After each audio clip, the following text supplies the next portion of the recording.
ምክንያቱም በሁሉ የሞላ ከስፔስ ውጭም ያለ ነው ብለን ስለምናምንኛ በሁሉ የሞላ በሁሉ ያለ ከሆነ መጣ ሄደ አትልም። ምክንያቱም እዚህ ጋር ካለ ወደዚህ ሊመጣ አይችልም። አለ እዚህ ሄደ ልትል አትችልም፣ ያሌለበት ስለሌለ።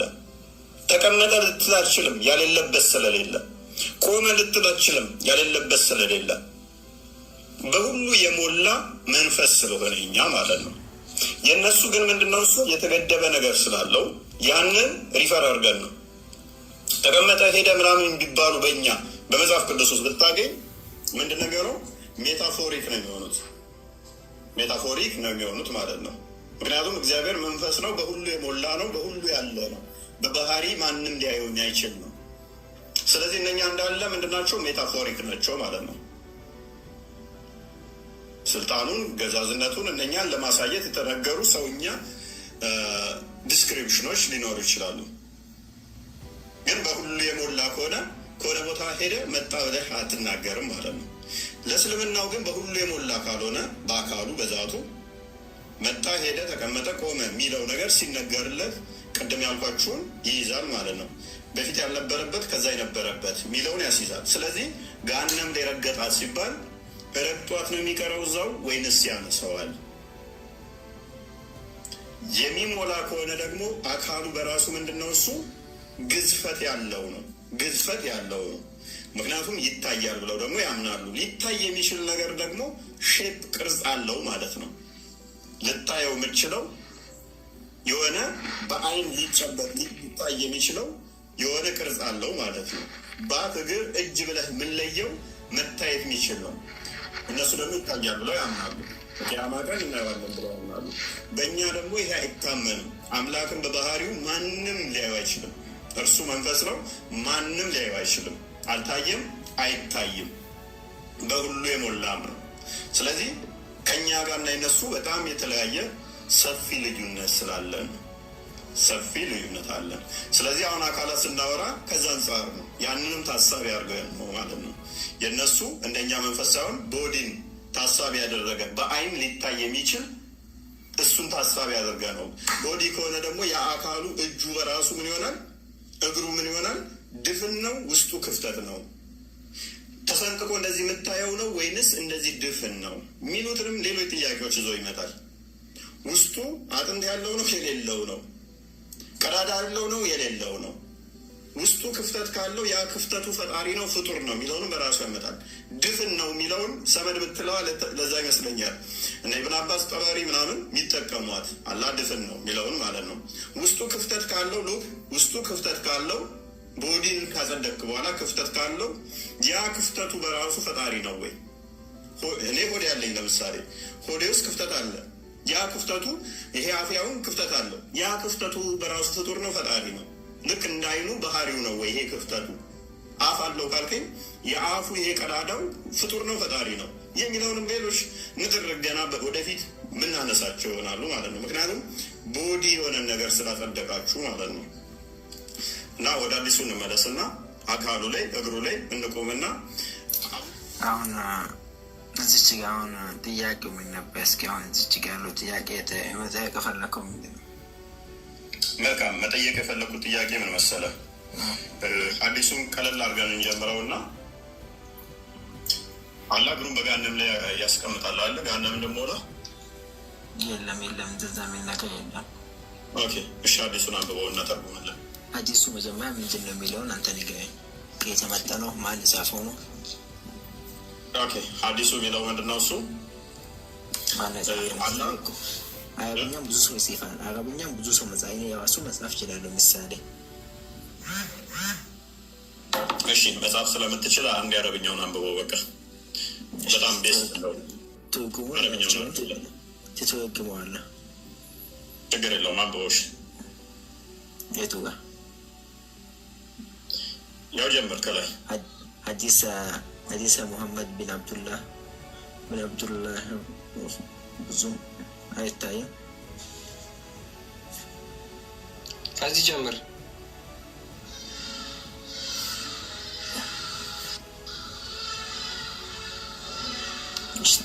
እሺ ተወግም የታየን ይችላል። እስቲ በተወጉ በአማርኛ አይገዋል። በአማርኛ እንደነገርን ነው እፎይ እንደነገረ ነው ትርጉሙ። አላህ ጀሀነም ሰዓት እግሩን ሲሞለ ሲከት ነው በቃኝ ብላ ሞላው ብላ የምትመልስ። አሁን ምን አለ ቃል አክበረን ከሚለው ጀምረ አንብበው። ሰኢድ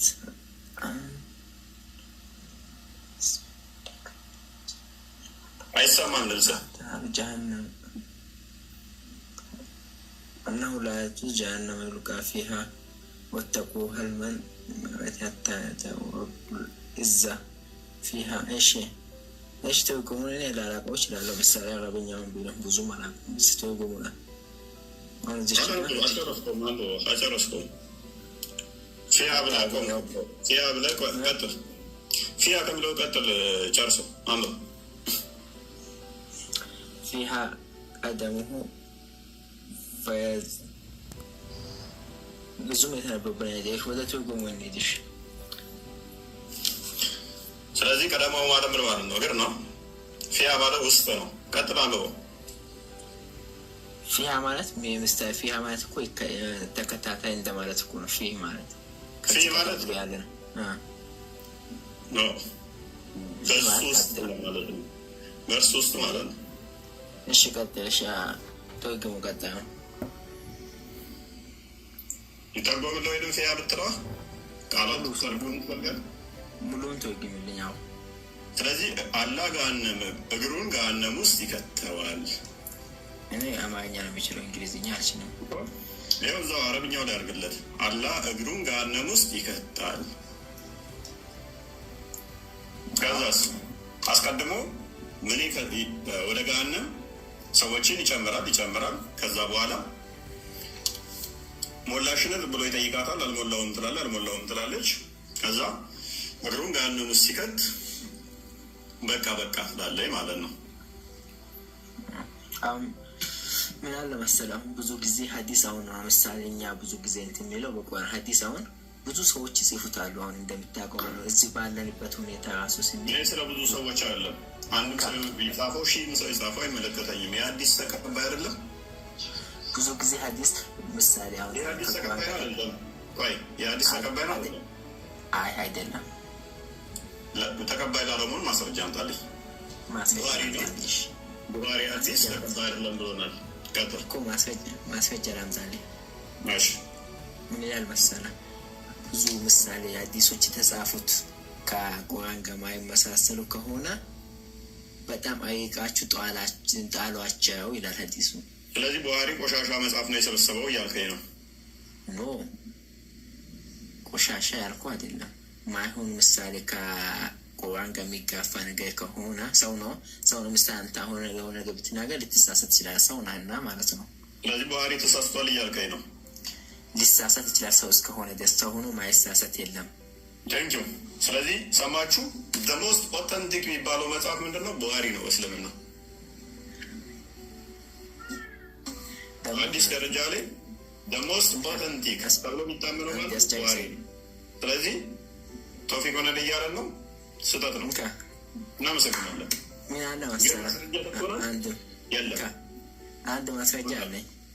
እሺ አሁን ምን አለ መሰለህ አሁን እዚች ጋር እኛ አሁን ይሄ የሚነገር እዚች ጋር መጥቶ አንተ ጋር ገብቶ የሚናገሩት ሁሉ በጣም ከእውቀት ነፃዎች አረብኛ ምን እንደሆነ ማያውቁት ናቸው። አሁን ምሳሌ አንተ ጋር የሚያወት ማለት ጎበዝ በስትክክል እኔም አላውቅም። ልክ ነው። ያው ስለዚህ ሳታቅ ደግሞ ቡኻሪን ራሱ ውሸት እያልከው ነው። ቀደማው ማለት እንደሆነ አታውቅም። ፊያ ማለት እንኳን ምን እንደሆነ አታውቅም። ድክመት እንደሆነ ታውቃለህ። የሚያውቁትን አታስገባም። አንተ እንደኔ የሞቱት ነው የምታስገባ። አዳምጥ ምን እንደሆነ እንኳን አታውቅም። አንዳንድ ቃላቶችን አገጣጥመህ እያነበብክ እንኳን አታውቃቸውም ትርጉማቸው። ስቲል አሁን ደግሞ ቻሌንጅ እያደረግከን ነው። በዛውም ሰው ማለት እኔ አሁን የአንተን ስለ አንተ ብትገኝ የተወሰነ ሊቀስም ይችል ነበር። አሁን ምሳሌ ሃይማኖት የአንተን ለመቀበሉ እንኳን ቶፒክ አትሊስት ቅድም አሁን ምሳሌ ወደ እናንተ ሃይማኖት እንኳን ለመምጣት ማለት ነው። ቶፒክ ለምን መሰለህ ቢያንስ ይሄንን ሀዲስ ውሸት ነው የለም የሚል ኡስታዝ እስከዛሬ ሰምቼ አላውቅም። አረዳድ ላይ ሀባሹና ዋብያዎች ቢለያዩ እንኳን ራሱ ይሄ አዲስ የለም የሚል ኡስታዝ በኡስታዝ ደረጃ ክርስቲያን ሰምታል። ያን አይደል ቶፊቅ መጀመሪያ ምናልባት እሱ የሚያስብ ከሆነ እንደዛ ዋብያን አይደል? ዋብያና ሀባሽ ነው። እኔ ሀባሽ ነኝ።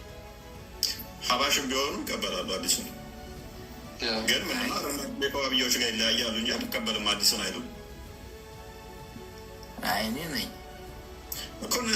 ሁን ሀባሹን ብትሆን ሀዲሱ አንቀበልም አይሉ ወይንም ደግሞ ቡሃሪ ላይ የተዘገበው የሀዲስ ውሸት ነው አይሉ አይ ነው የቡሃሪ አይምን የእነሱ አረዳድ ይለያል ከዋብያዎቹ። ይህን እንዴት ነው የሚረዱት አውቃለሁ። ግን ሀዲስ እንደዚህ የሚል የለም ብለው አይሸመጥጡ። ሀባሾቹ እንደዛ አይሸመጥጡ። ለዛ ነው ቶፊክ ለጊዜው ይቆየ ቶፊክ ለጊዜው ስለዚህ አላህ ችግር አለው ብላ ታጸድቃለህ አታጸድቅም? ስማኝማ አሁን አላህ ችግር አለው ብላ ታጸድቃለህ አታጸድቅም? አጸድቃለሁ። አላህ እጅና እግር አለው ብለህ ታምናለህ አታምንም ነው ያልኩህ። አምናለሁ ነው። አንድ እስቲ ሀባሽ ሆኖ ኡስታዝ አላህ እጅ እግር አለው የሚል አሳየኝ እስቲ። ሀባሽ ነኝ ብለሃል። ሀባሽ ነኝ ብለሃል። ሀባሾች በሞላ አላህ እጅ እግር በፊት አለው የሚለውን አይቀበሉም። አንተ ደግሞ እና ሀባሽ ነኝ አልከኝ። ሀባሾች ደግሞ የሚታወቁት እንደውም ዛት ባለማጽደቅ ነው። ስለዚህ ለምን ትዋሻለህ? አይ እኔ የዋሸሁ አይደለም። ሀባሽና ዋብያ ልዩነታቸው ምንድን ነው? ልዩነታቸው መቼም ሞሊድ ነው አትለይም። እሺ ኤክሰለንት። እኔ የማውቀው እሱም ብቻ ነው። በስማ ስለዚህ በሞሊድ ብቻ የተለያያችሁት። ግን እኔ አሁን ምሳ ወደ እናንተ ሃይማኖት ሊመጣ የእንትናን አስደምጠው በእናትህ የኡስታዝ አቡ ነበረ አቡበከር እሱን አስደምጠው። ወደ እናንተ መምጣት ፈልገ አይ ዋሸ። ዋብያ በመዋሸት ነው የሚታወቁት። አክቹዋሊ ሀባሽ አይደለም አንተ ዋብያ ነው። የዋብያዎች አካሄድ እችነሽ በውሸት ሁሌም ሀባሾች ወጥ የሆነ አቋም አላቸው፣ ጥርት ያለ አቋም አላቸው። ያንን ወድላቸዋለኝ ምንም እንኳን ቴዎሎጂያቸው እነሱም የተመታ ቢሆንም ብዙ ስህተቶች ያሉበትና ብዙዎችን አስተምሮታቸው በመካድ መረጃዎች እንዲናይ በማድረግ እንትን ቢሉ ግን አቋማቸው ከዛኛው ጋር ያላቸውን ልዩነት አጥርተው የሚናገሩ ናቸው። አይዋሹ እንደናንተ ማለት ነው። ዋብዮች ግን ሰዎችን ለማምጣት ሰዎችን እንትን ለማለት ወይም በአረብኛ ይደበቃሉ ወይንም ያጭበረብራሉ። ይሄ የዋብዮች ስታይል ነው። አሁን እሺ እኔ የምልህ ወደ እናንተ መምጣቱ ይፈልግ ምንድን ነው የምታስተምረኝ? እሱን እናወራለን። አሁን ዋጋ እንዴ ሀባሽ እናዋቃ ያርስ በደንብ አስተውሉ። ወደ ዋናው እንትናችን ሜሪ እንትኖችንም እንዳንለቅ በግልጽ እያሳየናቸው ያለ ነው። ምንድነው እሱ ስላላህ ምን ያህል ያውቃሉ ሙስሊሞች የሚለውንም በዛው ሜቢ ግንዛቤ እየወሰዳችሁ ይመስለኛል። ዝም ብሎ መሳሳዩን ክርስቲያኖች ኦኬ እነሱ ምን ያህል ያውቁታል አምላካቸው ያሉት አካል ምንድን ነው እንዴት ነው የሚለውን አዌርነስ እንዲኖራችሁ ነው፣ ግንዛቤ እንዲኖራችሁ ነው። ቀጥለሽ ክርስቲያን ቶፊክ የትኛው እንደሚያምን መጀመሪያ ከዚህ ውስጥ ይንገረን እና መለየት እንችላለን። ውድ ወንድሞችና ለምን እስካሁን ስንጠይቀው ምንም ያውቀው ነገር የለም። ኢቭን አቂዳውን እንኳን አያውቅም። አህባሹን ውሃብያ ይሁን ምን እንደሆነ አያውቅም። አህባሽ ነኝ ብሎ ለአላህ እጅ እግር አለው ላለው ይላል፣ አያውቅም ይሄንን እንኳን። ስለዚህ አሁን እነዚህን አዳምጣቸው ሁለቱ ኡስታዞች እና አንተ የትኛው ነህ? ውድ ወንድሞችና እህቶቼ ይህ ሰው የሚለውን አድምጠን እንመለስና ሁለት ያስገረሙኝ ነገሮች አስቀምጣለሁ። አላህ ከዛቱ ገልጦ ለኔ ስጁድ አድርጉ ይላል። አንደኛው ያስገረመኝ ነገር ውድ ወንድሞችና እህቶቼ እነዚህ ሰዎች አላህን ስብሓነሁ ወተዓላ ባቱን ይገልጣል ሲሉ ለአላህ ስብሓነሁ ወተዓላ ባት የሚባል ክፍለ አካል በማጽደቅ በሰው ልጅ ባህሪ ከመግለጻቸው በተጨማሪ ይህ አባባላቸው አላህ ስብሓነሁ ወተዓላ ልብስ ለብሷል የሚልን መልእክት የሚሰጥ መሆኑ ነው። ምክንያቱም ባቱን ይገልጣል ማለት ከዚያ በፊት በሆነ ነገር ተሸፍኖ ነበር ማለት ነው። አላህ ይጠብቀንና ሁለተኛው ያስገረመኝ ነገር እነዚህ ሰዎች ምንም እንኳ እውነታ ባይኖረው እኛ የሰለፎች ተከታይ ነን፣ የሰሃባዎች ተከታይ ነን እያሉ ሁሌም ሲያዜሙ እንሰማቸዋለን። የሚገርመው ግን ውድ ወንድሞች እና እህቶቼ እነዚህ ሰዎች የውመ ዩክሸፉ ዐን ሳቅ የሚለውን የቁርአን አንቀጽ ሰሃባዎች የተረጎሙበትን መንገድ ትተው ራሳቸው ያመነጩትን ትርጉም መውሰዳቸው ነው። አልኢማሙ ልሐኪም አልሙስተድረክ ዐለ ሰሒሐይን በተሰኘ ኪታባቸው ቅጽ 2 አሁን የትኛው ነህ አንተ ቶፊቅ? አላህ ባቱን ይገልጣል ከሚለው ነው ወይስ አላህ ባት የለውም ከሚሉት ውስጥ ነው? አላህ ልብስ ለብሷል ከሚሉት ውስጥ ነው ወይስ አላህ ልብስ አልለበሰም ከሚሉት ውስጥ ነው? የትኛው ነህ አንተ? እኔ ከሁለቱም የለውም። እንካ አያስቅም። ስማኝማ እኔ ስለ እስልምና አንድ ማውቀው ታሪክ የለም። አንዲትም ጥሩ ነው። ጽቡ ካለ ትግሬ ቆንጆ ወደነዋል። ሲጀምር እኮ ምንድን ነው ግባ ብላችሁኝ ነው የገባሁት። ለማንኛውም አንተ ስለ አንተ የምታስተምረኝ ጥያቄ ነበረኝ፣ ከመለስክልኝ እኔ ሊቀላቀልህ ነው። ምንድን ነው ልከራከርህ ነው? ደስ ይላል። ሊቀላቀልህ ነው ነው። አይ ቶፊቅ፣ እሺ ማይክ ያዝና አንድ ያቦኪን እናውራው። ጥያቄ ጠይቅህ። ሀባሽም ዋብያም አይደለም። እናመሰግናለን።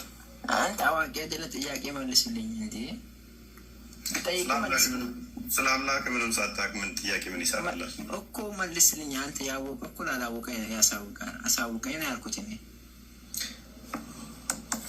በኋላ ትጠይቃለህ። እሺ አንዴ በኋላ ምን መች ነው ያንተ በኋላ ያልኩም እንትን አያተው መልስልኝ። አንድ ጥያቄ። ምንድን ነው ጥያቄ? አሁን ምሳሌ እሺ፣ አሁን ምሳ ወደ እናንተ ልምጣም ካም ብዬ እዛው ቁጭ አድርጓቸዋል። እባካችሁ እውነቱን ነው ሙስሊሞች። በቃ ማለት እንደዚህ የሚባል ተረት እንደዚህ የሚባል የአምላክ እሳቤ የትኛውም ነብይ አላስተማረም። እንደዚህ አይነት አምላክን ይዞ የመጣው ሙሐመድና ሙሐመድ ብቻ ነው። ከየትኛውም ነቢያት መጽሐፍት እንደዚህ አይነት አምላክ እንደዚህ አይነት ይሄ እግሩን እንትን ሲኦል ውስጥ የሚከት እሳት ውስጥ የሚከት ከዛ የሚያወጣ ከዛ ከሰባተኛው ሰማይ ዱብ የሚል እግሩ እንደዚህ ሆነ እጁ እንደዚህ የሆነ አንድ እግር ያለው ሁለት እግር ያለው ጸጉር ያለው ፂም የሌለው እንደዚህ አይነት አምላክ ነቢያቶች አልሰበኩም፣ አላስተማሩም። ሙስሊሞች ምን ውስጥ እንዳላችሁ ተመልከቱ። የአንድ ግለሰብ ተረት እንዴት እንደዚህ አድርጋችኋል? የአንድ ግለሰብ ወሬ ከሙሐመድ በፊት እንደዚህ አይነት አስተምሮ በሌለበት የትኛውም ነብይ ባልተማረበት የትኛውም ግለሰብ እንደዚህ አይነት ነገር ባልተረዳበት ሙሐመድ ይሄንን ይዞ መጥቶ ሲነግራችሁ እንዴት አሚን ብላችሁ ትቀበላላችሁ? ሰው ካላችሁበት ውጡ። ደግሞ የምትወጡት መቼ ነው? ስታነቡ ስታውቁ ነው። ጆሮአችሁን ክፍት አድርጋችሁ አይምሯችሁን ክፍት አድርጋችሁ አንብቡ። ከዛ በኋላ እውነቱን መረዳት ትችላላችሁ። ፔሬድ ከጭፍን አትሁኑ። ሰው እንደዛ ነገር እና ጽቡቅ ነው። ዛን እንዴ ኦሳማ ደግሞ ገብታል። መልስ ሜቢ ይዘህ ከመጣ እሺ። ያው እፎይ በጣም ይቅርታና እኔ ብዙ እውቀት የለኝም፣ ግን ጥያቄ ያለኝ ነበር። ፈቃድ ከሆነ ብትመልስልኝ።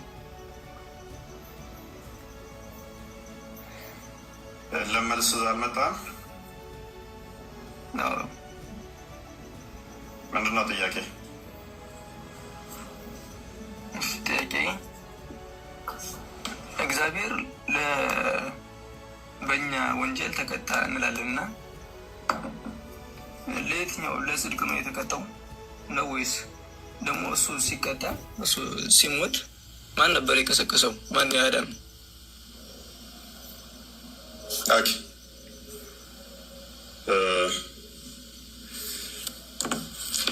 እግዚአብሔር ለእኛ ጽድቅ ምን ለእኛ ኃጢአት ተቀጣን አልከው? ጽድቅ ተቀጣን አልከው? ለጽድቅ ነበር ሲቀጣ ነበረ። እሱ ለእኛ ተቀጣልን አይደል? ለህዝቦቹ ህዝቡን አዳንኩት ብሎ የሚከፈለው ነገር ለሱ የሚኖረው ነገር የለም አይደል? ጀነት ይገባል ምን ይባላል ምናምን የሚባል ነገር የለም። ስልጣኑ አለው። ያን ነገር ባያደርገው ስልጣኑ ነበሩ እና ግን ቅጣቱን ተቀጥቷል። ከዛ ደግሞ ሲቀጣ እሱ ሲሞት ማን ነው የቀሰቀሰው ያዳነው አካል? በከፊል ነው የሰማው። እሺ ክርስቲያኑን ትቀጥለዋለህ ከሰማው። ለየትኛው ኃጢአት ነው ምናምን የሚል መሰለኝ ጥያቄ። መጀመሪያ ህዝቡ ኃጢአት ነበረበት። ለህዝብ ኃጢአት እሱ ተቀጣ። እሺ መለኮት መጥፋት ማለት አይደለም። ክርስቶስ ደግሞ መለኮት የተዋሃደው ቃል የተዋሃደው ነው። ስለዚህ ያ መለኮት የተዋሃደው ስጋ በመቃብር ውስጥ በነበረበት ሰዓት ላይ በመቃብር ውስጥም እንኳን ምን አለ? መለኮት ከስጋው ጋር አለ። ሉክ መለኮት ከስጋው ጋር በመቃብር ውስጥም አለ። የተለየው ምኑ ነው? ነፍሱ ነው እንጂ የተለየው መለኮቱ አይደለም። ከነፍሱ ጋርም አብሮ መለኮት አለ። ከስጋው ጋር ምን አለ? መለኮት አለ። ስለዚህ በመቃብር ውስጥ በነበረበት ሰዓት ጋር ምን አለ? መለኮት አብሮት አለ። ስለዚህ ማን አስነሳው ስትል መለኮት አስነሳው፣ እግዚአብሔር አስነሳው። ማን አስነሳው ስትል አብ ማለት ትችላለህ፣ መንፈስ ቅዱስ ማለት ትችላለህ፣ ወልድ ራሱ አስነሳው ማለት ትችላለህ። ማስረጃ አለ ወይ? በደንብ አለ። ዮሐንስ ወንጌል ምዕራፍ 2 ቁጥር 17 ላይ ራሱ ክርስቶስ ይሄንን ቤተ መቅደስ አፈርሱት በሶስተኛው ቀን አስነሳዋለሁ ብሎ ራሱ እንደሚያስነሳው ተናገረ ማለት ነው። ሮሜ ምዕራፍ 8 ቁጥር 11 ላይ መንፈስ ቅዱስ አስነሳው ይላል። ስለዚህ በመለኮት አንድ ስለሆኑ ሐዋርያት ሥራ ምዕራፍ 4 ቁጥር ስንት እንደሆነ ባላስታውስም አብ አስነሳው ይላል። ስለዚህ ለአብም ተነግሯል፣ ለመንፈስ ቅዱስም ተነግሯል፣ ለወልድም ተነግሯል። በመለኮት አንድ ስለሆኑ ሶስቱም አስነሱት። ከሶስቱ አካል አንዱ አስነሳው ብትል ችግር የለውም፣ በአካል ደረጃ ማለት ነው። ምክንያቱም በመለኮት አንድ ስለሆኑ አንዱ አስነሳው ያለ አስነሳው ማለት አይደለም። ምክንያቱም በመለኮት አንድ ናቸውና ለአንዱ የሚነገረው ለአንዱ በመለኮት ይነገራልና የአብ የሆነ የወልድ ነውና። ዮሐንስ ወንጌል ምዕራፍ 17 ቁጥር 10 ላይ፣ ዮሐንስ ወንጌል ምዕራፍ 16 ቁጥር 15 ላይ ያንተ የሆነ ሁሉ የኔ ነው፣ የኔ የሆነ ሁሉ ያንተ ነው። ስለዚህ መለኮት አስነሳው ማንን? ስጋው። መለኮት ደግሞ ከስጋው ተለይቷል? አልተለየውም፣ አብሮት ነበረ። ስለዚህ ለምንድን ነው ለእኛ ይሞተልን? ዘላለማዊ ሕይወትን እንድናገኝ፣ ልጅነትን እንድናገኝ፣ ያጣነውን ጸጋ እንዲመለስልን ነው። በእናንተ ገና ዘላለማዊነትን አላገኛችሁም። ዘላለማዊነት በእስልምና አስተምረው ገና ሞት በበግ መልክ ኢንካርኔት አርዶ መጥቶ ያ ታርዶ ነው እናንተ ዘላለማዊነት የምታገኙት። ታውቀዋለህ ብዬ አስባለሁ።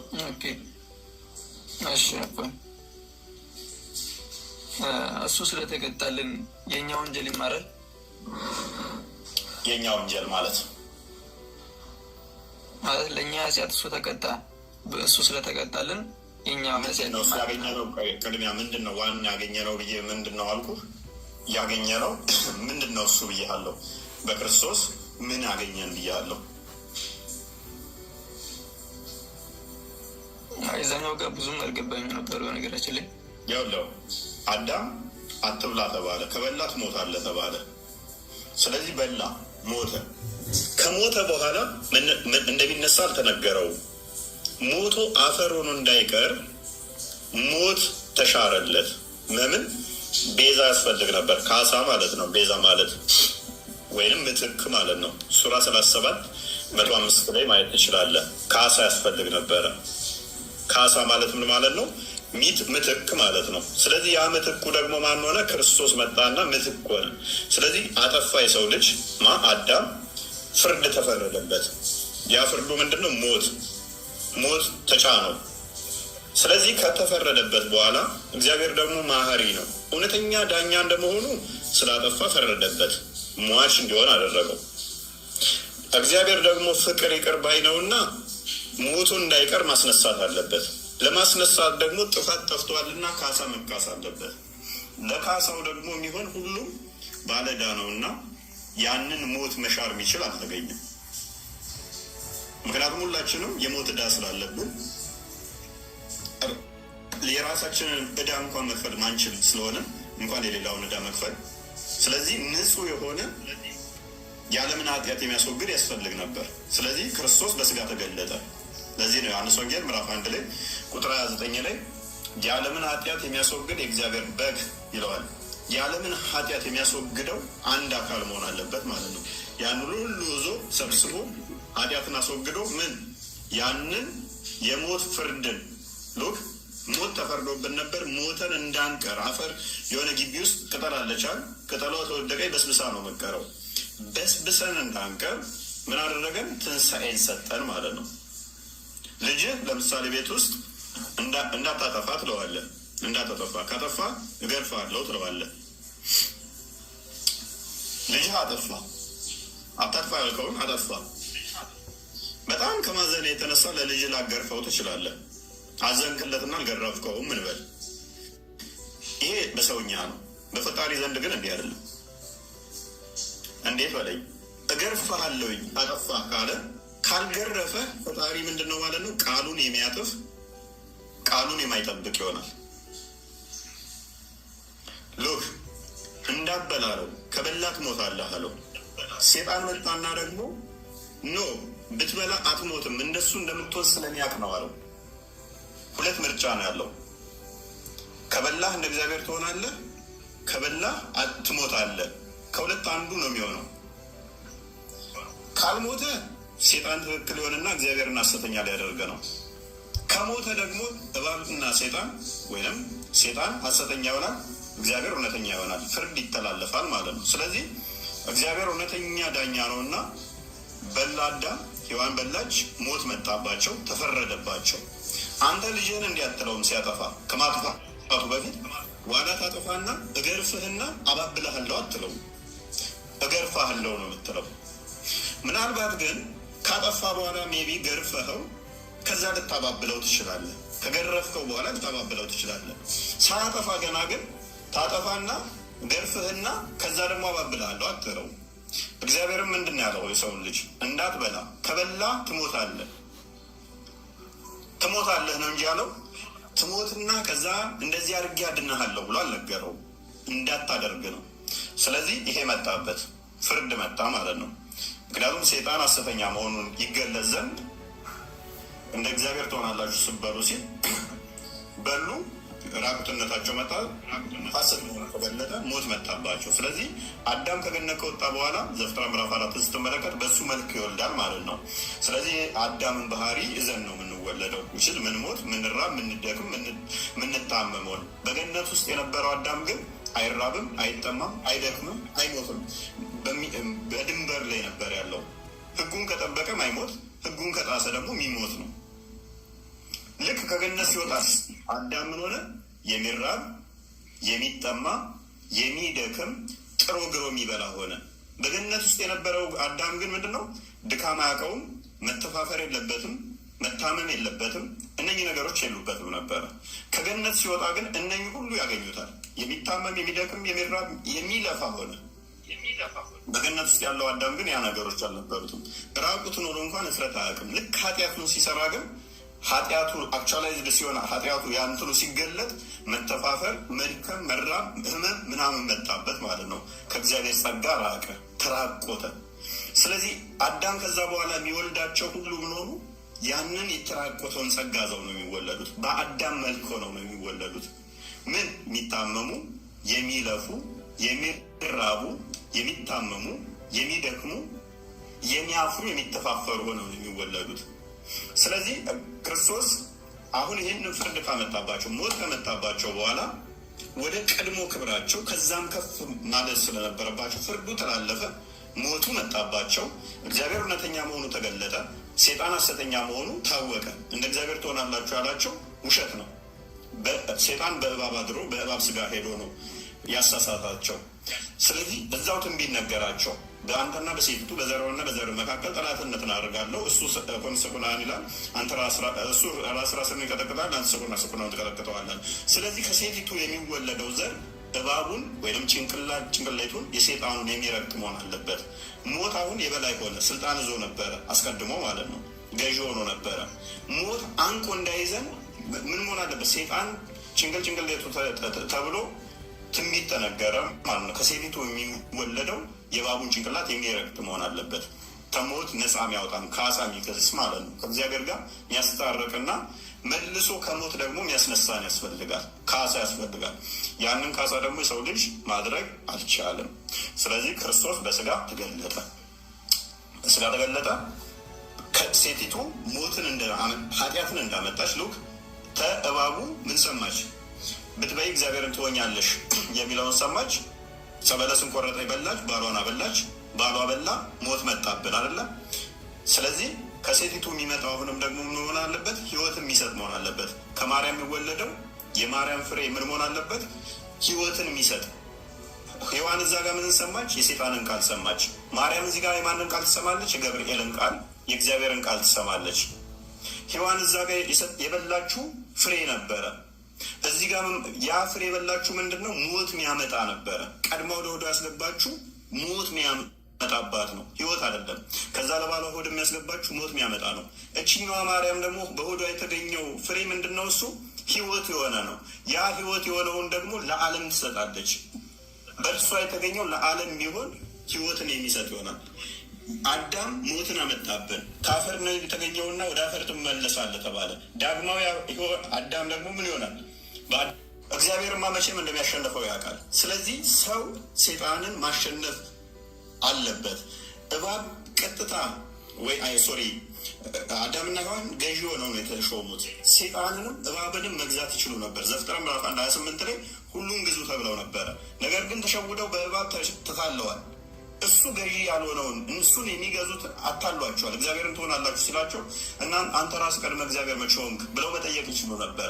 ሴጣን ቀጥታ መጥቶ አይደለም ያታለላቸው፣ በእባብ ስጋ ውስጥ አድሮ ነው።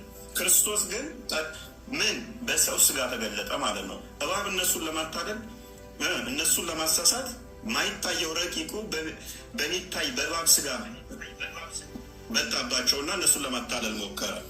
እግዚአብሔር ደግሞ ምን አደረገ? በሚታየው የማይታየው መለኮት በሚታየው ስጋ ተገለጠ ማለት ነው። አቻ መሆን ስላለበት ማለት ነው። ስለዚህ እያንዳንዱ ቤዛነት በዚህ መልኩ ይመጣና ስለዚህ ፍርዱ የተፈረደውን ሞትን ይሽረዋል ማለት ነው። ሁሉን ነገር ካሳ ይክስና ህይወትን ይሰጠናል። ስለዚህ ዋና ክርስቶስ ዓላማው መምጣቱ ምንድን ነው? ሞትን የመሻር ነው። ሞት ተሻረ ማለት ነው። አንደኛ ቆሮንቶስ ምዕራፍ 15 ስታነበው ሞት ወይ መውጊያ የት አለ፣ ሲኦል ወይ መውጊያ የት አለ እየተባለ ያስቀምጠዋል ማለት ነው። ስለዚህ ሞተን ዘላለማዊ አፈር ሆነን በስብሰን አንቀርም፣ እንነሳለን የሚለውን እሱ ሰጠነ፣ አክቹዋላይዝድ አደረገው ማለት ነው። ስለዚህ ከዚህ በኋላ ኃጢአት ብንሰራ ሞተን የምንቀር ሳይሆን በክርስቶስ ዕለት ዕለት እየታደስክ ኃጢአትን እየተናዘዝክ ትነሳለህ። ስለዚህ ትንሣኤን ሰጠን። ሞት ሰጠን አዳም፣ ክርስቶስ ደግሞ ትንሣኤን ሰጠን። እሺ፣ ወልድ ተወልዶ ነበር እኛን ነፃ ለማውጣት እና ያኔም መጥቶ እዚህ ባለንበት ዓለም ላይ ወደ ላይ አንተ የሰማይ አባቴ ምናምን ብሎ ጸሎት ይጸልይ ነበረ ወደ ሰማይ መጥቶ እና ወልድ መንፈስ ቅዱስ ወልድና እግዚአብሔር ሶስት ናቸው፣ ያው የፈጣሪ ስሞች እና ግን ወልድ ሆኖ ለጊዜው ተወልዷል። ወደ ላይ ሲያንጋጥጥ ወልድ ሆኖ ተወልዷል። እሱ መንፈስ ቅዱስም የለም አይደል? ምክንያቱም እሱ ወልድ ሆኖ እዚህ ነው ያለው። ነፍስና ሩህ አንድ ናት ብለኛል። ነፍስ ስትወጣ ልክ ኢየሱስ ልክ እንደታነቀ እንደሞተ ነፍስ ትወጣለች እንጂ ዛቱ እዚህ ነው የሚሆነው እና ወደ ላይ ሲያንጋጥጥ ነፍሱም እዚህ ነው ያለ፣ ዛቱም እዚህ ነው ያለ። ምሳሌው ወልድ ሆኖ መጥቷል፣ ግን ነፍሱም አለ፣ መንፈስ ቅዱስም እዛ ውስጡ አለ ማለት ነው አይደል? ወደ ላይ ሲያንጋጥጥ ማን ነበር ጥያቄው? ጥያቄው ማንን ነው ማለት ወደ ማን ነው ጸሎት ያደረገው? እጁን ያነሳው ወደ ማን ነው? መልካም እሺ፣ ሎክ እኛ ሶስት አካል እንደምናምን ሜቢ እሱን የተወሰነ ያወቀው ይመስለኛል። ሶስት አካል ስንል አካል ብለን ስንል ሶስት የሚለው ራሱ ሜቢ ኤክስፓንድ አድርገው ነው ያው ስሞች ማለት ነው። ያ ስሞችን በአካል ሲወለድ ያው ወልድ ይሆናል መሰለኝ። ችግር የለውም። እሺ ቢኒ እንኳን ደህና መጣ ብያለሁ። ትቀጥላለህ ቢኒ ጋር። ኤኒዌይስ ልብ በል ሶስት አካል ስንል አብ፣ ወልድ፣ መንፈስ ቅዱስ ብለን እናምናለን። ስም ብቻ ሳይሆን በአካልም ሶስት ብለን እናምናለን። አካል ዛት ስንለኝ አሁን እኔነትን ታሳቢ አድርገን እንጂ እንደ እስልምናው የሚታይ እንደዚህ የሚዳሰስ የሆነ ቦታ የተገደበ አካል የሚለውን አናምንም። እኛ እንደዛ አናምንም። ስለዚህ ወደ ላይ ወደ ታች የሚባል በአምላክ ደረጃ ላይ እኛ ጋር የለም። መዝሙረ ዳዊት ምዕራፍ 119 ላይ ቁጥር 6-7 አካባቢ ላይ ሁሉ በሁሉ የሞላ እንደሆነ ኤርምያስ 23 አካባቢ ይመስለኛል። በተመሳሳይ በሁሉ የሞላ በሁሉ ያለ እንደሆነ መጽሐፍ ቅዱሳችን ስለሚናገር ማለት ነው። ስለዚህ ሉክ ወደ ላይ አየ ወደ ታች አየ የሚባለው የሌለበት ቦታ ያኖረው እዛ ብቻ ሆኖ አይደለም። በሁሉ አብም ወልድም መንፈስ ቅዱስም የሞላ ነው። ያ በሁሉ የሞላው ግን ልብ በል ከሶስቱ አካል አንዱ አካል ቃል ወልድ በስጋ የተገለጠው በሁሉ እንደሞላ በሁሉ እንዳለ፣ ነገር ግን በስጋ ተገለጠ። በስጋ ተገለጠ። ኢየሱስ ወልድ ቃል በስጋ ተገለጠ። በሁሉ ሞልቷል። በሰማይ አለ፣ በምድር አለ፣ አውት ኦፍ ስፔስም አለ። ያ ግን በስጋ ተገልጦ ደግሞ በተለየ አካሉ ከሶስቱ አካል አንዱ አካል ወልድ በስጋ ተገልጦ ታየ። ለምሳሌ አይምሮ ውስጥ አንተ የሆነ ስለ እናት ፍቅር መጽሐፍ ትፈልግ ይሆናል። ስለ እናት የሆነ ደብዳቤ ላይ ጻፍክ። ስለ እናት ደብዳቤውን ወረቀት ላይ ስትጽፈው ከአይምሮ ውስጥ ጠፍቷል ማለት አይደለም። እስቲል አይምሮ ውስጥ እያለ ወረቀቱ ላይም አለ። አስተውል። አይምሮ ውስጥም አለ፣ ወረቀት ውስጥም አለ። አይምሮ ውስጥ ያለውን ያላየው፣ ወረቀት ላይ ያለውን ግን አየዋለሁ። ለምንድን ነው ወረቀት ላይ ያለውን ያየሁት? ወረቀት ላይ ያለውን ሊያየው፣ ሊይዘው፣ ልነካው እችላለሁ። ምክንያቱም ወረቀቱ ሊነካ፣ ሊታይ፣ ሊዳሰስ የሚችል ግዙፍ አካል ስለሆነ። ወልድ ቃል በሁሉ የሞላ ነው። ሊታይ፣ ሊነካ፣ ሊዳሰስ አይችልም። ነገር ግን በሚታይ፣ በሚነካ፣ በሚዳሰስ አካል ተገለጠ። እሱም የሰውን ስጋና ደም ተካፍሎ ማለት ነው። በዛ ተገለጠ። በዛ አካል ውስጥ መለኮት ሙላት ተዋህዶ ተገለጠ ማለት ነው። በማ በስጋው ይሄ በስጋ ከሶስቱ አካል አንዱ አካል ወልድ ወይንም ቃል ወደ አብ ነው የጸለየው። ለምንድን ነው የጸለየው? ጸሎቱ ምንድን ነው? እሱ እኛ ጸሎትን ምን ብለን እናምናለን መሰለን? ንግግር ብለን እናምናለን። ጸሎት ማለት ምን ማለት ነው? አንዱ አንዱ ጋር የሚነጋገረው ማለት ነው። ምንድን ነው? አባት ከልጁ ጋር ይነጋገራል፣ ልጅ ከአባቱ ጋር ይነጋገራል ማለት ነው። ስለዚህ ዮሐንስ ወንጌል ምዕራፍ 17 ላይም አለ። ዮሐንስ ወንጌል ምዕራፍ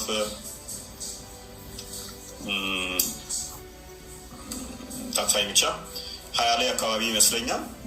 እንደዚህ እንትኖቹ አሉ፣ ወደ አባቱ የሚጸልይባቸው እንትኖች አሉ ማለት ነው።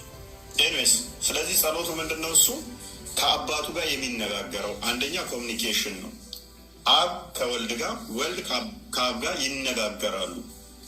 ልክ ደብረ ታቦር ላይ አብ ስለ ልጁ ሲናገር እንደነበረ፣ ሲመሰክርለት እንደነበረ ማቴዎስ ወንጌል ምዕራፍ 17 ላይ፣ ማቴዎስ ወንጌል ምዕራፍ 3 ላይ አብ ከሰማይ ሆኖ ስለ ልጁ እንደሚናገረው ወልድ ደግሞ ስለ አብ ይመሰክራል፣ ይናገራል ማለት ነው። ስለዚህ ሁለቱ ደግሞ የሚነጋገሩት አለ። አንድ ይሄ ነው። ሁለተኛ ደግሞ ጸሎት ምንድን ነው? እሱ ክርስቶስ በስጋ የተገለጠ ነው። ከእኔ ተማሩ ብሏል። ስለዚህ ሰዎች ጸሎት ማድረግ እንዳለባቸው ለእኛ ሊያስተምረን ክርስቶስ ጸሎት ጸለየ ተብሎ ተጽፏል። ዮሐንስ ወንጌል ምዕራፍ 13 ላይ ቁጥር 13 ጀምሮ 16 ስታነበው ከእኔ ተማሩ ብሏል። ስለዚህ የመጣው ክርስቶስ አንድም ምሳሌ ሊሆነን ነው። ምሳሌ ሊሆነን ከሆነ ሰዎች ጸሎት ማድረግ አለባቸው የሚለውን ለማሳየት ጸሎት አደረገ ተብሎ ተጽፏል። ወይንም ደግሞ አንድ ጸሎት አሳይቶናል። እሱ በስጋ ወራት ለእኛ ያንን አስተምሮናል። ሁለተኛው ይሄ ነው። ሶስተኛ ደግሞ የነቢያትን ጩኸትና ለቅሶ እየያቸውን እሱን ለእኛ ካሳ ሊሆን ነው የመጣው፣ ቤዛ ሊሆነን ነው የመጣው እና የእነኛን የነቢያትን ጩኸት ልክ መዝሙረ ዳዊት ምዕራፍ 22 ላይ፣ ትንቢተ ኢሳያስ ምዕራፍ 53 ላይ ያሉትን ጩኸቶች እሱ ስለኛ ተገብቶ በእኛ ቦታ ምትክ ሆኖ እነኛን ጩኸቶች ጮሆልናል፣ ስለኛ ጮሆልናል። አብም ከሰማይ ሆኖ ስለ ልጁ ደግሞ አምላክ ሆይ እያለ ይመሰክርለታል ማለት ነው። አብም ስለ ልጁ እንደዛው እዚህ ጋር አባትና ልጅ ተብሎ ቃለ ምልልስ ካደረጉ እኮ ግን አንድ ልንል አንችልም። እኛ አንድ አካል ብለን ቃለ ምልልስ ካደረጉ አንድ አካል ብለን አናምንም። አንድ እንዴት ልንል እንችላለን? ኦስማን አንድ አካል ብለን አናምንም እኛ። እና ሶስት ናቸው። ፈጣሪ ሶስት ነው ማለት ነው። ፈጣሪ ሶስት ሳይሆን በአካል ደረጃ አንድ ነው ብለን አናምንም። አንድ አካል ብለን አናምንም። ሶስት አካል ብለን ነው። አይ አንድ አካል ሳይሆን ግን ቃለ ምልልስ ካደረጉ እኮ ሶስቱም አካሎች ቃለ ምልልስ የሚያደርጉ ከሆነ አንድ አካል ብለን ልንላቸው የምንችለው ሶስት ናቸው ልንላቸው የምንችለው አንዱ በአንዱ ህልው የሆኑ ናቸው። ሎክ አንዱ በአንዱ ህልው የሆኑ ናቸው። ስለዚህ አምላካችን ቃል አለው ብለን እናምናለን። ቃሉ በስጋ የተገለጠ ወልድ ነው፣ ኢየሱስ ነው ብለን እናምናለን። ሰው ያ ቃሉ ወልድ ውስጥ መንፈስ ቅዱስ አለ። ጓዳምጥ ያ የወልድ የባህሪ ህይወቱ ራሱ መንፈስ ቅዱስ ነው። የባህሪ ህይወቱ ማን ነው አልኩ? የወልድ መንፈስ ቅዱስ ብለኛል። ጎበዝ። ስለዚህ የባህሪ ህይወቱ ለወልድ መንፈስ ቅዱስ ነው። ለመንፈስ ቅዱስ የባህሪ ቃሉ ደግሞ ማን ነው? ወልድ ነው። አብ ለወልድ አባቱ ነው። ለአብ የባህሪ ቃሉ ማን ነው? ወልድ ነው። ስለዚህ አንዳቸው በአንዳቸው ህልው ናቸው። የተነጣጠሉ ዛዛ ቁጭ ቁጭ ያሉ ሶስት አካላቶች አድርገን እናታስባቸው። እንደዛ አይደለም። ስለዚህ አምላካችን ሕያው ነው፣ ህይወት አለው። ህይወቱን ምን ብለን እንጠራዋለን? መንፈስ ቅዱስ ብለን እንጠራለን። እስትንፋሰ እግዚአብሔር ብለን እንጠራለን። አምላካችን ቃል አለው፣ ሙት አይደለም። ቃሉን ደግሞ ምን ብለን እንጠራለን? ወልድ ወይንም ልጅ ብለን እንጠራለን። አባት አለ፣ አብ ብለን መገኛውን እንጠራለን። ስለዚህ ያለ ቃሉ የኖረበት የለም አብ፣ ያለ ቃሉ ያለ ህይወቱ የኖረበት የለም። ህይወቱ እንደኔና እንዳንተ ዝም ብሎ አይደለም። ቃሉም እንደኔና እንዳንተ ፍጡር አይደለም። ያ ቃሉ አካላዊ ነው። አካላዊ ነው ስንል እንደዚህ ቦዲ ማለት ሳይሆን መፍጠር የሚችል ማለት ነው። ስለዚህ ቃሉ በተለየ አካል ከሶስቱ ቃሉ ምን ሆነ? በስጋ ተገለጠ። ቃሉ በስጋ ተገለጠ። ያ ነው እምነታችን። ሜቢ ቢኒ የተወሰነ ትለዋለህ? እሺ፣ በወልድ በውስጡ አብ አለ ማለት ነው። በውስጡ ማለት ነው መንፈስ ማለት ነው። ዮሐንስ ወንጌል ምዕራፍ 14 ቁጥር 9 ላይ ፊልጶስ ይህንን ጥያቄ ጠይቆት ነበር ክርስቶስን። አብን ብቻ ሳየንና ይበቃናል ባለው ሰዓት ላይ አንተ ፊልጶስ እስከዛሬ ከአንተ ጋር ስኖር አታምንምን? እኔን ያየ አብን አይቷል አለ። በእኔ አብ እንዳለ እኔም በአብ እንዳለ አታምኑምን አለ። የኔስ ክርስቲያን እንትና ቢን ይቀጥል ከተመቸ የተወሱ እሺ ፎይን ቃሎት ያሰማልን። እሺ ወንድማችን ኡስማን ነው። ኦኬ ያው ኢየሱስ ክርስቶስ የሚጸልይበት አንዳች ጉዳይ የለውም ታውቃለህ አይደለ? ምናልባት እናንተ ጋር ይሳብላችሁ አስቀምጣችሁት ከሆነ ምናልባት ከተቀበልከው ኃጢአት እንደሌለበት ይነገራል፣ ተናግሯል እናንተ ጋር። ስለዚህ ኢየሱስ ክርስቶስ ስለ ራሱ ሊጸልይ የሚችልበት አንዳች ምክንያት የለውም። ግን ክርስቶስ የጸለየው ስለኛ ነው። ዳግማዊ አዳም ስለሚል ቅድም ወይም ሲነግር ነበር። አንደኛ ቆሮንቶስ ላይ አለ። ሁለተኛው አዳም ስለሚለው ለሰው ልጆች ኃጢአት ስለሆነ የመጣው ማለት ነው። ስለዚህ ስለኛ ነው ሊጸልይ የመጣው። የባሪያን መልክ ይዞ የመጣው ስለኛ ነው ማለት ነው። ስለዚህ ጸሎቱ በጠቅላላ ስለኛ የጸለየው ነው እንጂ ስለ ራሱ የጸለየው አንድም ጸሎት የለም። ክርስቶስ የሚያደርጉትን አያውቁምና ይቅር በላቸው፣ አባቱ እነዚህን የሰጠኝን እነርሱን ማራቸው እያለ ጸሎት ያደረገው በእኛ ተገብቶ እርሱ ሁለተኛ አዳም ወይም ዳግማዊ አዳም ሆኖ ሲባል እንጂ ክርስቶስ አጥፍቷል ብዬ አይደለም። ለእኛም ቢሆን ሲጸልይ ብቻ ለሆነ አካል ጸልያለሁ አባባሌ ለዛ ነው። የባሪያን መልክ ይዟል። የዛኔ ሲጸልይ ደግሞ በውስጡ መንፈስ ቅዱስ እሱ ወልድ ነው። መንፈስ ቅዱስ በውስጡ ካለ ያው ራሱ ስለሆነ መማር ስለሚችል ምህረቱን ያው ራሱ መማር ስለሚችል መማር ይችል ነበር ብዬ ነው። መንፈስ ቅዱስ እሺ ወንድሜ፣ መንፈስ ቅዱስ ሳይሆን ክርስቶስ እሱ ራሱ መንፈስ ነው። መንፈስ ቅዱስ ራሱን የቻለ ሌላ አካል ነው። የእግዚአብሔር ሶስተኛው አካል መንፈስ ቅዱስ ይባላል። ደግሞ ሁለተኛው አካል ወልድ ወይም ልጅ ወይም ደግሞ ቃል ይባላል። ደግሞ እግዚአብሔር አብ ደግሞ ወልድ መማር ይችላል ይችላል ከራሱ ጋር ነው ያስታረቀን። አንደኛ ቆሮንቶስ ላይ ከራሱ ጋር እንዳስታረቀን ይናገራል ኢየሱስ ክርስቶስ። እግዚአብሔር በክርስቶስ ሆኖ ዓለሙን ከራሱ ጋር ያስታረቅ ነበር ይላል። የታረቅነውም ከክርስቶስም ጭምር ነው። ግን ክርስቶስ ለምንድን ነው ወደዚህ ምድር ላይ የመጣው ካልክ ሰው ልጆች ሁሉ በኃጢአት ሞቶ ስለነበረ። በብሉይ ኪዳን አንድ ነገር ልንገርህ፣ ሰው ኃጢአት ሲሰራ ወዲያው ነው የሚሞተው፣ ይገደላል። የገደለ ይገደላል፣ የሰረቀ እጁ ይቆረጣል። ሲዘሙቱ ከተገኙ በድንጋይ ነው የሚንትን የሚሉት፣ የካህን ልጅ ይቃጠላሉ። ይሄ ሁሉ ምንድን ነው? ኃጢአት በምድር ላይ በስቶ ስለነበረ የእግዚአብሔር ጸጋ ስላልነበረ ማለት ነው። የኃጢአት ደግሞ ሞት ስለሆነ ኃጢአት ስትሰራ ሞት ይፈረድባል። አሁን ክርስቶስ ኢየሱስ ከመጣ በኋላ ግን የኃጢአት ደሞዝ ሞት አይደለም። ከጸጋው በታች ከሕግ በላይ ነን። አሁን እኛ ስለዚህ የክርስቶስ ጸጋ ሁሉንም ስለሚሸፍን ስለኛ የፈሰሰ ደም ስላለ ስለኛ ቤዛ ስለሆነ ክርስቶስ ዛሬ ላይ አንተ ብትገድል በእርግጥ ሰው እንድንገድል አልተጠራንም። በወንድሞቻችን ላይ እንኳን እንዳንቆጣ ነው። ግን አትገደልም፣ ምክንያቱም ስለአንተ የፈሰሰ ደም ስላለ ማለት ነው። በንስሐ ትመለሳለህ ማለት ነው። ገብቷል? እግዚአብሔር ምሕረቱንም መሐሪነቱንም ትክክለኛ ፈራጅ መሆኑንም ያሳየበት ነው። ገብቷል? መሐሪ መሆኑን አንተን ሳትገደል ወይም ደግሞ በዚህ ዘመን እጅ ሳይቆረጥ እግዚአብሔር መሐሪ መሆኑን ያሳያል። በንስሐ ይቅር ይላል። ደግሞ ፈራጅ አይደለም እንዳትለው ደግሞ ለኃጢአት ቤዛ የሚሆን ክርስቶስ ስለአንተ ሞቶልሃል። ስለዚህ እግዚአብሔር ጽድቅና ፍርድን አስማምቶ በዚህ ዘመን ላይ ይፈርዳል ማለት ነው። ግን ወደ እናንተ ብጠይቅ ምናልባት አላህ እጅግ ሩሩ ነው አዛኝ ነው ስለምትሉ አንድ ሰው እዚህ ጋር ሰው ቢገል ይገደላል ነው አይደለ? በእስልምና ሕግ የአላህ ርህራሄው ምኑ ጋር ነው የሚገለጠው? ለምሳሌ ብሰርቅ እጅን ነው የሚያስቆርጥ አለ ሮኖ ትለዋለህ። ምኑ ጋር ነው ርህራሄው የሚገለጠው? እስቲ ንገረኝ። ምናልባት በዚህ ከገባ ትልቅ እውቀት የለኝም፣ ግን በቀላሉ መመለስ እችላለሁ በራሴ ማለት ነው። እስቲ ንገረኝ፣ በምንድን ነው የምትመልሰው? እጅግ በጣም እጅግ ሩሩ ነው ስለምትሉ ሰው ስገድል የአላህ ሕግ ያስገድልሃል አይደል? እሺ ፍርድ እንትን አለ እንበል፣ ምንድን ነው ፍርድ ተፈጸመ እንበል። ርህራሄውስ እንዴት ነው ያለ ርህራሄን? እስቲ ንገረኝ። ፈጣሪ ርህራሄውን የሚያሳየው በኋላ ነው፣ ከሞት በኋላ ያለው ህይወት ላይ ነው። ኦኬ። ስለዚህ በምድር ላይ ያላየውን ርህራሄ አምላክ ሩሩ ነው ብለህ ልትቀበለው አትችልማ።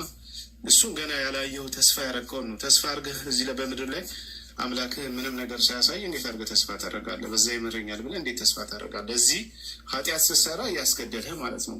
ስትሞት ስትገል ያስገድላል። ስትሰርቅ እጅን ያስቆርጣል።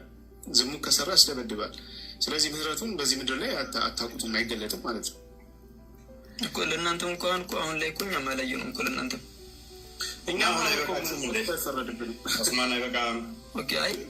ይበቃልሽ። ለማንኛውም በቃ ክርስቶስ ኢየሱስ ስለ ራሱ ሳይሆን ስለ እኛ ነው የጸለየው። ፊልጵስዩስ 2 ላይ ያለውን ሀሳብ ልንገረውና ልጨርስ። እኔ እሱ በእግዚአብሔር መልክ ሲኖር ሳለ ከእግዚአብሔር ጋር መተካከል መቀማት እንደሚገባ አልቆጠሩም። እሱ እግዚአብሔር ነው እያለ ነው። በእግዚአብሔር መልክ ነው ያለው። ከአብ ጋር እኩል ነው እያለ ነው። ወይም ከእግዚአብሔር ጋር ሲል እሱ ራሱ እግዚአብሔር ነው፣ እኩልነት አለው እያለ ነው። በኋላ ግን የባሪያን መልክ ይዞ በሰው ምሳሌ መጣ፣ ለመስቀል ሞትም የታዘዘ ሆኖ ይላል። ስለዚህ የሰው ልጅ ሊያገለግል እንጂ ሊገለገል ስላልመጣ ክርስቶስ ኢየሱስ እነዚህ ነገሮች ያደረገው ስለኛ ነው እንጂ ስለ ራሱ አይደለም ማለት ነው። ኦኬ። ግን ስለኛ ካደረገ በኋላ እነዛ ሰዎች ተምረዋል። ከሞት በኋላ ገነት ነው የሚገቡት እነዛ ሰዎች። እሺ፣ አዎ። አሁን በኢየሱስ ክርስቶስ ያመነ ሰው የዘላለም ሕይወት አለው። ግን በኃጢአት መመላለስ አለበት ማለት አይደለም። በቃ አሁን አንተ በክርስቶስ ኢየሱስ ስታመን የዘላለም ሕይወት ታገኛለህ። በቃ ይሄ የዘላለም ሕይወት ማለት ቆይ ለዘላለም አትሞትም። በስጋም በነፍስም አሁን በስጋ ስል የስጋ ሞት ሳይሆን ፍርድም የለብህም በዚህ ምድር ላይ ማለት ነው። አሁን በንስሐ ትመለሳለህ። ኤርሚያስ ላይ ስላስቀመጠው ማለት ነው። ምንድነው ከእስራኤል ጋር አዲስ የምገባው ቃል ኪዳን ይመጣል ብሎ አስቀድሞ እግዚአብሔር ስለተናገረ ኃጢአታቸውን ይቅር እላለሁ፣ እንደ በፊቱ ኃጢአታቸውን አልይዝባቸውም፣ በንስሐ እንዲመለሱ አደርጋለሁ የሚል ተስፋ ስለገባ አሁን በዚህ ጊዜ ኃጢአት ብትሰራ በንስሐ ትመለሳለህ። ሞት የለብን። ክርስቶስን ስታመን ደግሞ ከዘላለም ሞት ትድናለህ ማለት ነው። ግን ያ በኃጢአት እንድትመላለስ አይደለም። በቃ ዋናው ኢየሱስ ክርስቶስን አምነ እሱ ስለ እኔ ተሰቅሏል ብለህ ስታምን አንተ ከዘላለሙ ሞት አመልጠ የዘላለም ሕይወት ውስጥ ትገባለህ ማለት ነው። ግን ይሄን እንትን ሞታለህ፣ ከዛ በኋላ ሞታ እንደገና አትሞትም ነው ወይስ አሁን ከመሞት ትድናለህ? ሞት ስትል የስጋ ሞት ነው እያልክ ያለኸው? ስጋ ሞት ሳይሆን ስለ ዘላለም ሞት፣ ዘላለማዊ በሲኦል ውስጥ የምትሞተው ዘላለማዊ ሞት አለ። እሱን ነው እየተናገርኩ ያለው። ይሄ የስጋ ሞት ወደሚቀጥለው ሕይወት የምንሄድበት የምንሸጋግርበት መንገድ ነው። አሁን ላይ ሞቶ ሞጋ ይታል። ከዛ ውጭ ያለው አሁን ፍርሃት የለበት። በዛ ካለ ሁለተኛው ሞት ይኖራል ማለት ነው። አይ ሁለተኛ ሞትማ በኃጢአት ላሉት ነው ሁለተኛ ሞት ላለባቸው። ከዚህ በኋላ በሰው ልጅ ላይ አንድ ሞት ነው፣ ከዛ በኋላ ፍርድ ነው ብሎ ቅዱስ ጳውሎስ አስቀምጧል። ስለዚህ አንድ ሞት ነው ከዚህ በኋላ ያለው። ግን እኛ ስንሞት ግን ወደ ህይወት ነው የምንሸጋገረው፣ ወደ ዘላለም ህይወት ነው።